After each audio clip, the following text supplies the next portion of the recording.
Hello everybody and welcome back to Banished. This is part 2 in our series of building out the town of Amesburyport. Last place we left off, we built some houses, built a little addition to the stockpile, some roads, and we've got our gatherer's hut going. So, folks are going, gathering some food. What are you carrying? Iron. So, folks bringing iron, stone. We've got a lot of iron, a lot of stone that we need to clear out. Looks like they are finally building the Forester's Lodge. Lesson. Building that Forester Lodge. Once this is complete, we're going to assign foresters here, and they're going to be able to go and plant trees within this sphere of influence here. Oh, I forgot I've got the Gatherer's Hut influence as well. That's actually good. As you can see, I've got the Gatherer's Hut sphere of influence pinned so that we can see the circle, the area that the Gatherer's Hut is gathering in. The great thing about having a Forester Lodge in the same area is the Forester Lodge not only cuts trees down, but they also plant trees and create a little baby tree nursery. And all sorts of things grow at the base of those trees. Mushrooms, onions, all sorts of stuff. We can see little plants here and there. Mushrooms right there. So the more stone and iron that we clear out of this area, the more trees we can plant. And the more trees we plant, the more little tubers and other root to vegetables and things like that will grow in this area, thus complementing the Gatherer's Hut as well. So it's a little bonus there. Looks like our Forester Lodge is complete. Let's assign some folks to the Forester Lodge. Looks like I only have one laborer right now. That's fine. Let's go ahead and move 2 of those builders out, since we only need 3 right now to finish up our hunting lodge. Alright, so we've got 3 builders, we've got 4 folks set as gatherers. 3 out of 4 foresters, it's not too bad. So they're going to start planting trees, they're going to start cutting trees. So we'll see that here in a little bit. Let's check out, how's this going? Alright, 34 logs, 11 logs, so we do need more logs. So let's go into here. And let's prioritize the tree cutting. We really want to focus on that. We'll also prioritize the hunting cabin, because we really want to create another stream of food generation. That is one of the hardest things about this game, is maintaining your supply of food, because you go through these, these boom and bust cycles, right? Right now we're hanging on the edge. 473 food. Fortunately, we've only got 17 citizens, but you'll see yourself managing your food supplies quite a bit. You have to build farms. You have to create sustainable ways to keep up that food supply.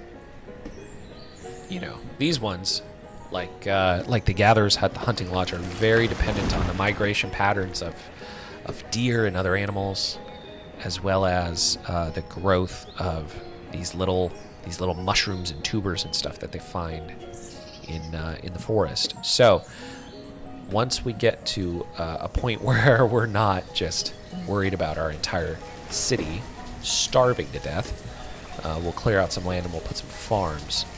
That'll help balance out the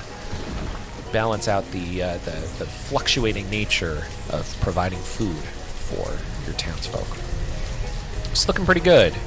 We've got enough houses for everybody. Gatherer, forester. As you can see, you can go into their inventory. You can see the food that they've grabbed: firewood, potatoes. We are going to have to start making some firewood here soon.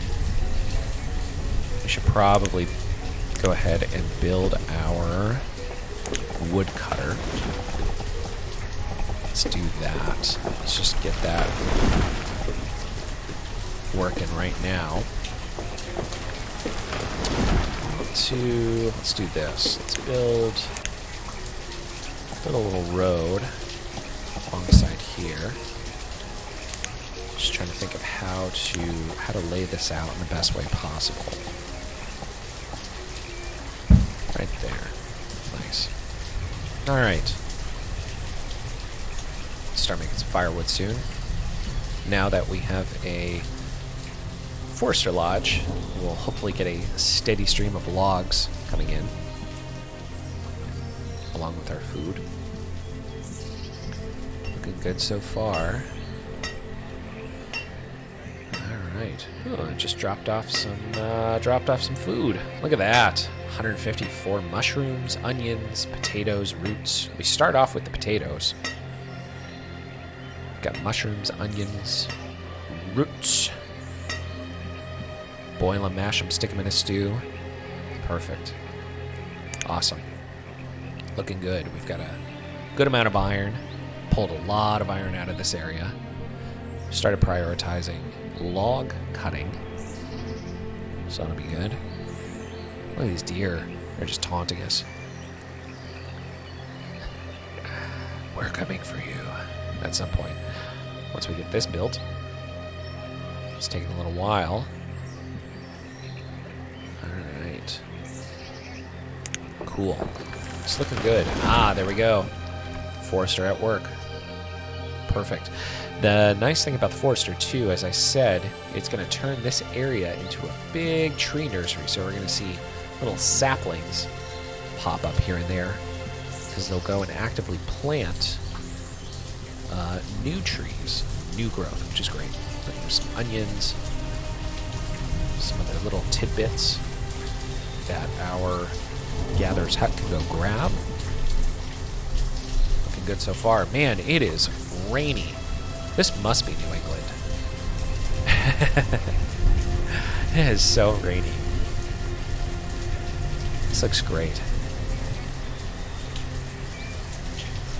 Ah, starting to put resources there. Logs. You know, I'm going to put this on hold. Because we can do this in the winter. We can build this out in the winter. I want them to focus on this hunting cabin right here. There we go. Cutting down those trees. Gotta clear out this whole area. We'll get this hunting cabin built. Get some more food coming in for my townsfolk. What's this guy doing? Ah, look at that. Forester. Cut down that tree.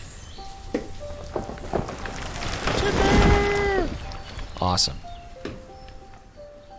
Look at that. Perfect.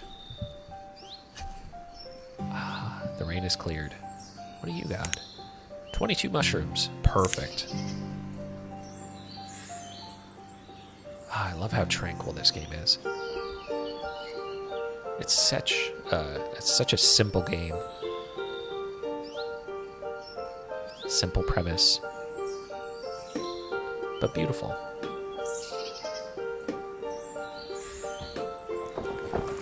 I could just listen to this all day.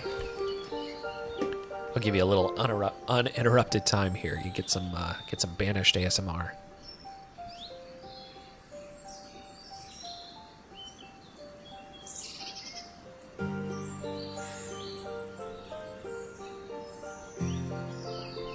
Perfect. Beautiful, beautiful. Oh, we got somebody walking around the woods over here. Gatherer. Ah. Looking for some food. Look at you guys. Ah. There you go. Looks like you found something. Dale, what'd you find? Oh, Dale. 44 roots, 44 onions. Look at you. Good job. Let's see. Arvillar. Arvillar? Arvillar? I don't know how to pronounce that. Sounds like an elvish name. Yeah, beautiful deer. Just munching on stuff. Well, we will have a hunting cabin soon. We can add some variety to our food. It's good. We're still hovering at around 490 food. Looks like some folks had some children. You can actually see all of those life events. Go in here. There is a log. Nice to keep some of that stuff up if you want. Like that. There you go. Oh, wow. Look at that. A lot of children born. Jeez Louise. We're going to have to build some more houses soon. All right. 4 out of 10 we're moving. That's good. So the interesting thing about the sort of life and death cycle is these kids, so there's 8 children. So we have almost half of the population is just waiting to become old enough to start working. So we got a kid who's 3 here. We got a 1-year-old, a little tall for a 1-year-old, but whatever, 1-year-old. But once these kids get old enough, I think old enough is 12. I want to say maybe 10. They enter the labor pool, and then they can assist us with building some of these other projects. All right. This seems to be going well. Gatherers are doing well. Foresters doing their job. Very good. Very, very good. We're seeing little saplings pop up. That's great. 55 logs. Perfect. 34 needed there. Very, very good. All right. The little kid standing over by that. Ooh, 6. That kid, she will be ready to work soon. I have a 6-year-old. Well, she's 5. She's almost 6. I can't imagine her going and building a house. I mean, she builds houses in Minecraft, but not like this. Not like this. Although, different times, right? Everybody needed to pitch in. Our resident elder here at 22. All right, how's this going? Still removing stuff. All right. Once all that's removed, add the logs, add the stone. Perfect. Going well so far. I'm just trying to think of how this layout's going to go, because at somewhere we're going to have to put down some fishing docks. It'd be really nice to have some fishing docks to bring in a supply of fish. I'm thinking probably like hit up the lake right here. Little bridge. Don't necessarily want it to be too far away, because then they have to bring all that stuff back to here. There's an interesting mechanic for storing stuff. Ooh, we have berries now. So everything goes back to their storage barns. Food, coats, tools, things like that. All the things that people need, they go back to these storage barns. The tough thing that you can run into later in the game is, depending on where your people are living, if it's too far away to walk to come and get their stuff, they can actually starve. They can run out of food because they don't want to walk. Look at how slow they walk. This is normal time. If they have to walk great distances in order to get to a storage barn to get food or firewood for their family, it becomes difficult, and they can actually starve. So there's this whole supply chain aspect to this game as well. So later in the game, we'll actually go and we'll build some markets. And the markets are interesting because they're these giant hubs, right? They're these giant hubs, and there's people that work at the markets, and their job is to not only sell items, but to run around the map and go collect from the storage barns from all over the town and centralize that food in the marketplace. So this is ideal here because we have folks living on this sort of main street. They can just run and go grab something from the storage barn. But let's say we start building out over here, right? We start building farms, build a lot of farmland, build some houses over here. you know, this is an incredibly long distance to walk in order to go get food, especially if you're working over here. You spend your entire day farming. It tends to be the case with the farmers. They work a lot of hours, long hours. So what we would do in this case is somewhere over here we would build a market, and as you can see, it has its own circle of influence. So whatever houses are in that market, they would be serviced by that market. So that's one way to alleviate that. One other really interesting thing, though, is that the markets tend to compete with each other as well. So depending on where your resources are, you know, the markets will just go and grab willy-nilly. So if you expand too quickly, you'll actually find that resources don't get allocated equally. So one market over here might be taking more resources than a market over here. And because of that, this market might not get any firewood, and this market might not get any berries. So then it creates these disparities between the two. So that's something that you have to balance later on in the later game to make sure you don't expand too quickly. This is looking great. We are almost at a hunting cabin. That is fantastic. Yes, perfect. All right. Let's start the woodcutter bat. And we need a hunting cabin. So we're not hurting for wood right now. We will need more wood eventually as we start to store up more firewood once we get this built. But we have three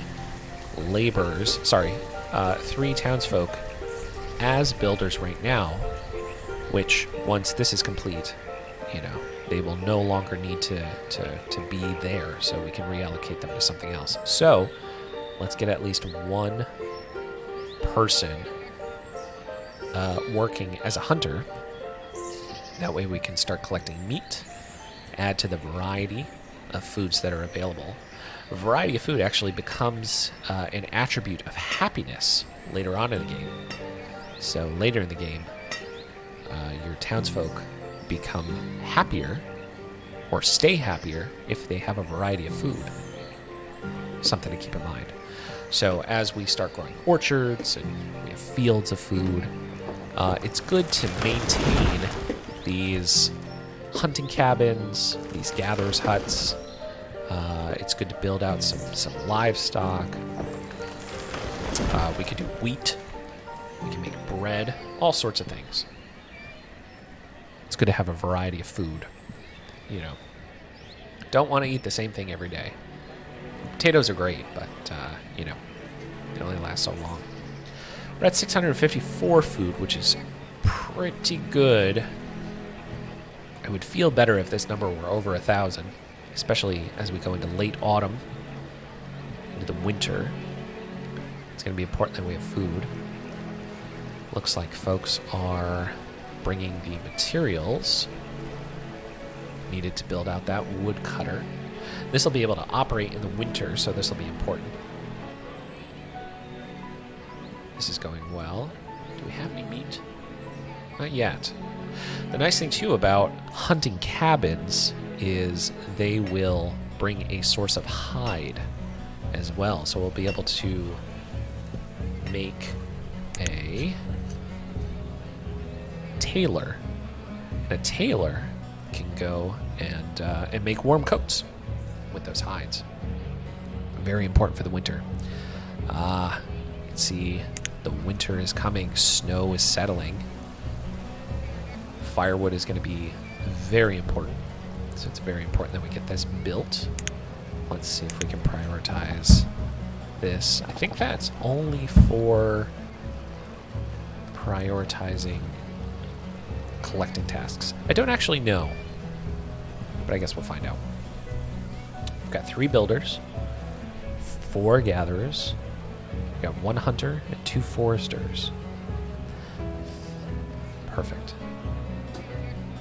I'm actually going to knock this down, and I'm going to say, let's do another hunter. 1 forester is fine for now. We have some logs, and then we have some orders out to cut down some of these logs. I really want to get this food supply built up. Looks like they are finally building the woodcutter. Perfect. Arvelar. And who else do we have here? Deller. Perfect. Great, that's going to be done soon. All right, we've got first snow. We've almost got our woodcutter. We've got some houses, so people will be able to not die of exposure. Stay out of the elements. Look at this. 22, 18, a couple of kids. Perfect. Get some kids there. Whoa, 22 and 14. Not going to judge, but, huh. All right. 19, 17. Very cool. All right. This is going well. Ooh, what do you have? Dale. What do you got, Dale? Look at all that stuff. That's perfect. And there we go. We have a woodcutter. Perfect. All right. We're gonna nix those builders, and instead let's reallocate some folks to Forester. And yeah, let's just do Forester. Perfect. That's great. So we'll be able to have somebody here full time, grabbing logs, turning them into firewood. We've got 75 firewood right now, which is, I think it's all right. Hard to gauge, actually. It's been a while since I've played this, so I'm having a hard time remembering what the optimal resources are going to be. But this is good. Got folks hunting, grabbing logs. Look at all this. This is great. Gathering, growing new little baby trees. Look at all this stuff. Awesome. All right. This is looking really good. What are you doing? 2-year-old kid. Corn is idling. Yeah, well, I mean, he's a 2-year-old, so what else is he supposed to do? Perfect. Well, I think this is a good place to hold off and make sure that our folks can survive through the first winter. We've got Deller over here, the woodcutter. She's going to be creating a steady stream of firewood. We've got 742 food. That's pretty good. Should be enough to get us through the winter. Everybody's got houses. And very, very soon, we'll have some meat coming in, which will add variety to our diet. Perfect. Well, here we go. We're in early winter. I think this is a good place to stop the episode. In our next episode, our first winter in Banished here in Amesburyport. Thank you so much to everybody who have watched this episode. Please remember to like and subscribe. That helps me to continue to make videos like this. I'll see everybody in the next episode. Bye-bye now.